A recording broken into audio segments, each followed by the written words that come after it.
AM 1150 with lawyers from FH&P covering various legal topics.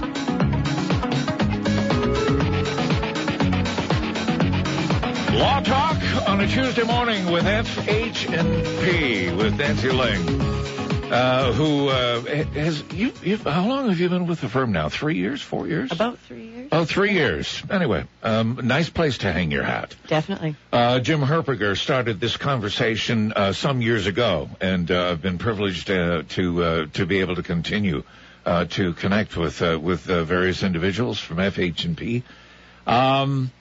And in this case, we're going to law committeeship and wills, estate planning, et cetera, et cetera. There's the open door. Grab me by the hand, the scruff of the neck. One of these days I need to sit down with you, my dear, and reformat a will, because I have no idea. No. How many people tell you they think they have a will somewhere in the back of a sock drawer, or, maybe even in a safety deposit box, and then they check the safety deposit box and they discover the will that they thought was in the safety deposit box isn't there? Too many, but that's not as concerning as the people that know outright that they've never done any kind of planning. Really? Yeah. So are they legion? Are they legion? Are they many? In number? Yeah, there's a lot of them. And especially, younger people who think they've got a lot of time to plan, but you never know. Well, or older people who realize that they don't have a lot of time, but somehow continue to procrastinate. Mm-hmm. That's sort of why I wanted to talk about this. Yeah. Because a lot of people, they know that they should have a will, but they don't necessarily think about the other side of the planning, the incapacity planning.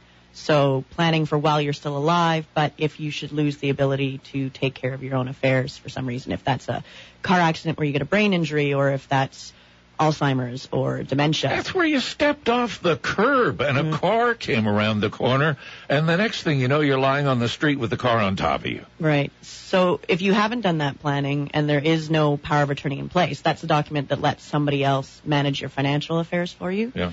If you don't have that in place, then nobody has the ability to go and handle those things for you. If you're on bank accounts by yourself, the bank's not just going to let your sibling or your parents go in there and access your bank account. If you're on your title to your house by yourself. Let's go. Let's reverse this by a step right now. The finance ministers from across the country have just finished a one-day meeting with Federal Finance Minister Bill Morneau.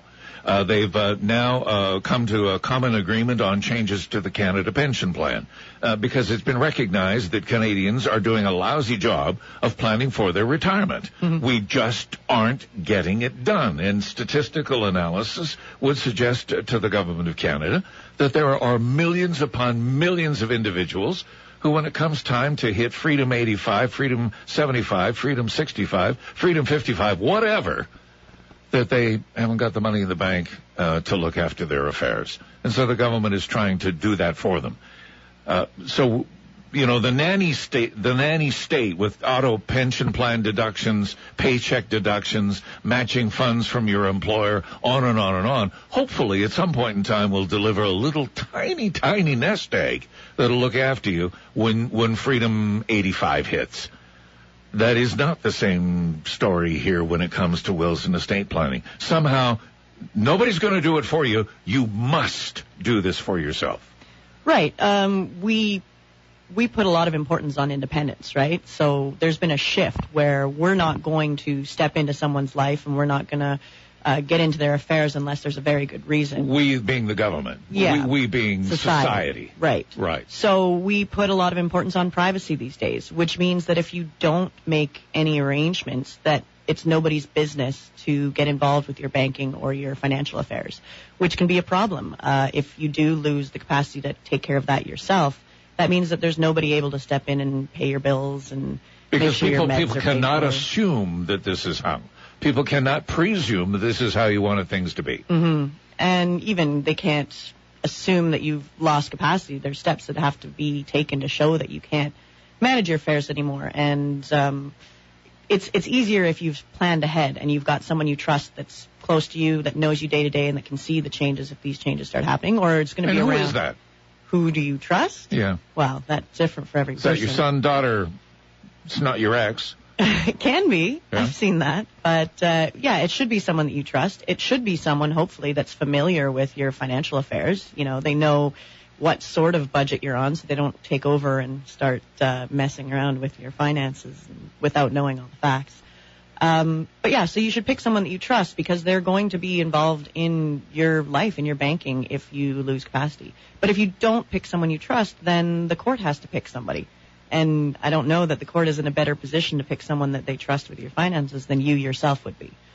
So that's the difference between doing the power of attorney while you have the time to sit down and think about who you'd want to take over if you couldn't do it. Or if you don't do that, then you're leaving yourself in the hands of the court and the government to make that decision for you. Taking calls at 250-862-2525 if you have questions. Nancy Ling, ably equipped and with the ability to answer. Let's take a break right now so then we can get into a nice run. Dan, we're going to take a quick break right now. And then we've got a nice window of time to go through the various elements, the starting point. Because I think, for a whole lot of people, is it as simple as calling my lawyer or a legal firm and saying, I need this? And what happens next? We'll be back right after this. AM 1150 with lawyers from FH&P covering various legal topics. With Nancy Ling on this Tuesday morning talking about wills and estate planning. And for those of you that don't have that document, it is a must. And as Nancy Ling would indicate, the thousands upon thousands upon thousands more who know they need and somehow just can't seem to wrap their brain around the idea of phoning their favorite legal practitioner and asking for help. We're taking calls as well at 250-862-2525. Ron, good morning.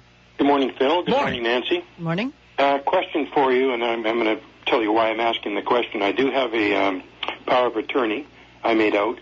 Back about 3, 4, 5 months ago on the radio, they were saying that there were changes to the will, that you should get your will upgraded. I never did, and I'm not worried about it, but and I did it 15 years ago. Is it still in place? Is there any time period at which I have to change it at all? You did your will 15 years ago?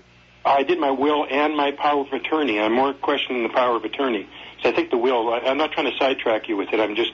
It's still good, is it? We don't need to upgrade it or do anything to it? So when they brought in the new laws, they made a point of not invalidating existing documents, so they grandfathered in some of the older documents. So it was done properly at the time. It should still be valid. It doesn't hurt to get a look taken at it. Was it done in BC? It was done in BC, and it was done by a notary public. Okay. So they should be grandfathered in, but you can always have someone take a look at it if you're worried about it. Power of attorney is fine. I can just leave that the way it is because I don't want to make any changes to it. Assuming it was done properly in the first place, it should be grandfathered in. Can I ask you, and the people who are the notary publics of this world are going to hate me because if there's anything that I'm aware of, there's this sort of territorial fight that is going on between lawyers and the legal fraternity and notary publics. The notary public side of this world has been taking out significant advertising campaigns, suggesting that individuals should see them and on, etc. Ron, why did you pick a notary public as opposed to dealing with a lawyer? Because of the cost. And at the time, I was told that a notary public, if it's witnessed and everything and is done properly, then there shouldn't be an issue. The cost has certainly gone up, but it was much cheaper than going to a lawyer. Right. Okay. There was one I walked in and I talked to them, and they explained to me what was happening, and it was all witnessed, and they did it properly. I thought they did properly. I don't have fortunes and everything else, but the power of attorney, I knew who I wanted, and I gave it to them, and they signed it. The will was the same thing. It was fairly cut and dry. Right. So as you said, you don't have a fabulous estate with layers upon layers upon layers of disposable assets that need to be looked after. So you felt comfortable you'd had the job done the way you need it. That's right, and it's basically the house and a few, a little bit of money, and it's going to my kids anyway, my 2 kids. So I felt that at that time it was, and I still feel to this day what I did was right. But when I heard on the radio that they changed some of the laws concerning wills, I got a little concerned. But then I thought, well, I don't have an ex-wife, and I don't have all the other things and I'm not married, so I don't have all the other things that need to be changed.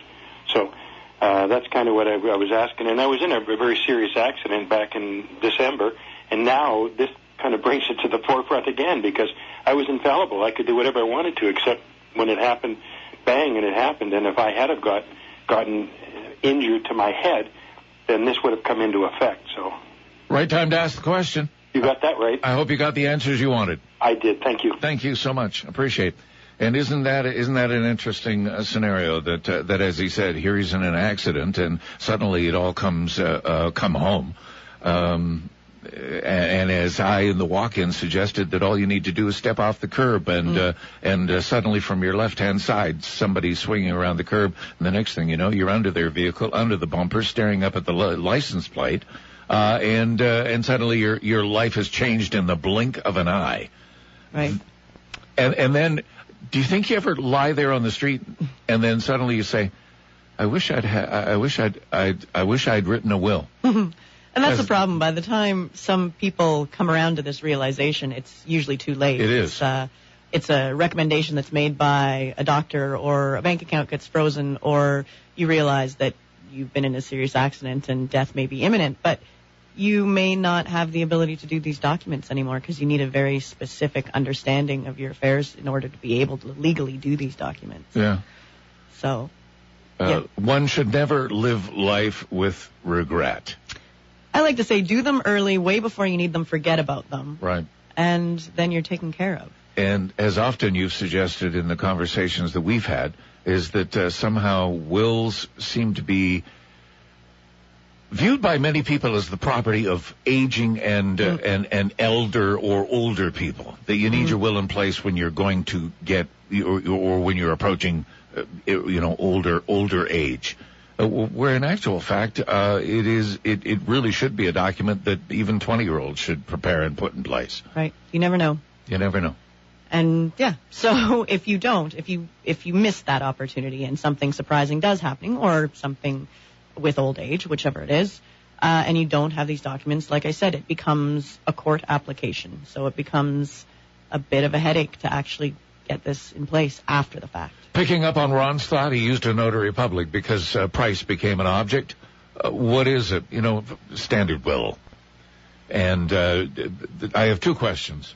Do you get people coming to you laterally, where they've been to a place like Mosaic or to Indigo Books or Chapters Books, and they got themselves one of those do-it-yourself in an envelope package deal, and then suddenly they get concerned and they bring you that document and say, this is what I've done.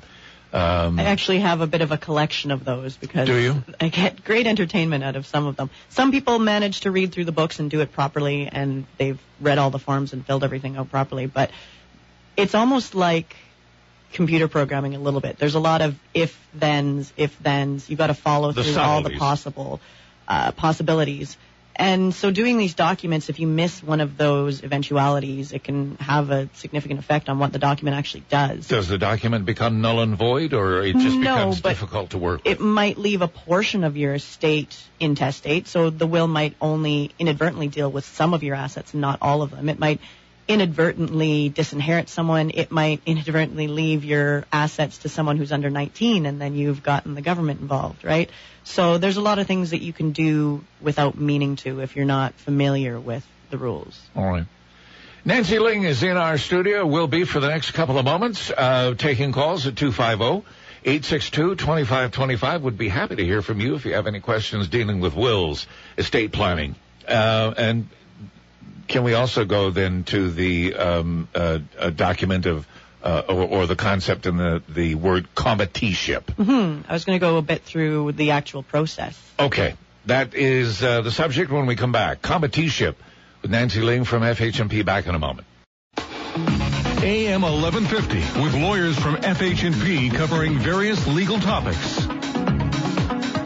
So there is one word that we haven't gone to yet this morning, and very much definitely want to, and that is the word committeeship. And with committeeship, Nancy Ling, comes a whole host of. Right. So that's the process by which someone is declared incapable and has someone else appointed to look after them.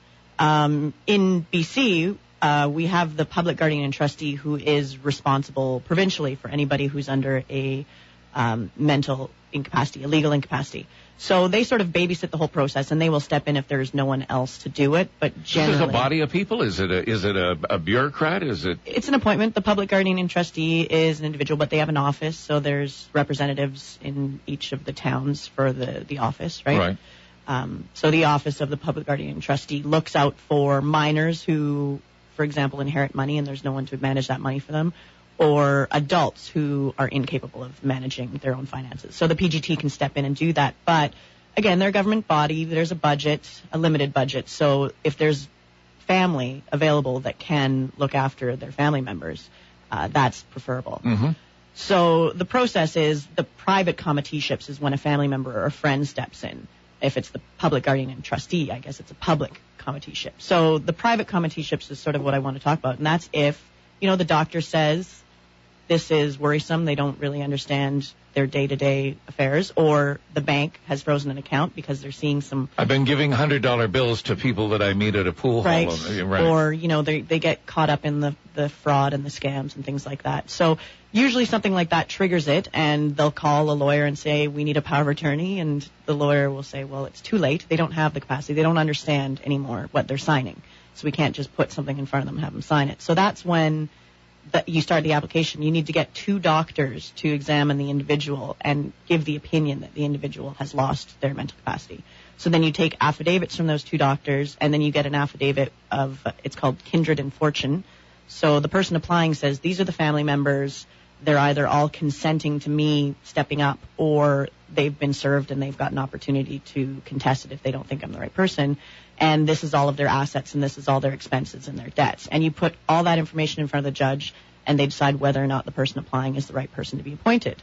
And if they are, then they're appointed the committee of the person and or of the estate. The estate being the finances, the person being where they're going to live, should they be allowed to have a driver's license, all that sort of stuff. Right.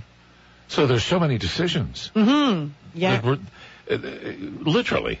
Through that word, there are so many decisions that come, including, as you just noted, whether or not they should be allowed to have a driver's license and sit at the wheel of a vehicle. Exactly. And the capacity for certain things is different. The capacity to get married is different from the capacity required to do a will, which is different for, the capacity for managing your day-to-day affairs sometimes. So it's important to understand what the person can do on their own and what they need help with as well. This is a document that is more complex than a will. Well, if you've been declared incompetent, if somebody has applied for a committeeship and the court has said you're incompetent, you're basically handing over control of that person's legal and financial affairs to another person.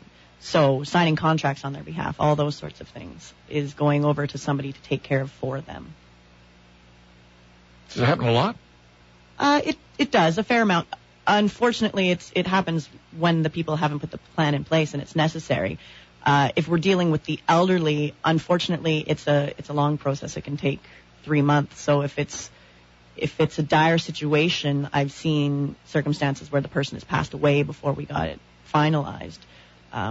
Again, if it's an injury, the same thing can happen. But in the meantime, mortgages aren't getting paid, things like that. So family starts to take these steps so that the bank doesn't foreclose or things don't happen. But unfortunately, it doesn't always work out well in the end. Fascinating. Mm-hmm. I appreciate how you've sort of put that into a context, especially when you say there are times that the individual in question has died before the process is through, mm-hmm. Which must be frustrating, which then in itself will create a whole new set of legal challenges and problems. Mm-hmm. All right. If you'd like to know more, Nancy Ling would love to talk to you. She is to be found at FH&P Lawyers. If I can make a suggestion, effectively, what it would be is you'd go to their website and find her in the what is it, the board that shows the partners and the people. Right. Who are we? Yeah, In the who are we part of the good webpage, by the way. Yeah. Yeah, absolutely, an excellent webpage, and find out from that, and spend a little more time in conversation with her. Have we missed anything? No, unless anybody's got any specific questions. It's basically giving some information here. All right. 250-862-2525. I need to take a break. If you'd like to know more, Nancy Ling is at your behest, your disposal, and we'll be here to take your question. Otherwise, would love to meet you at her office, again, at your convenience.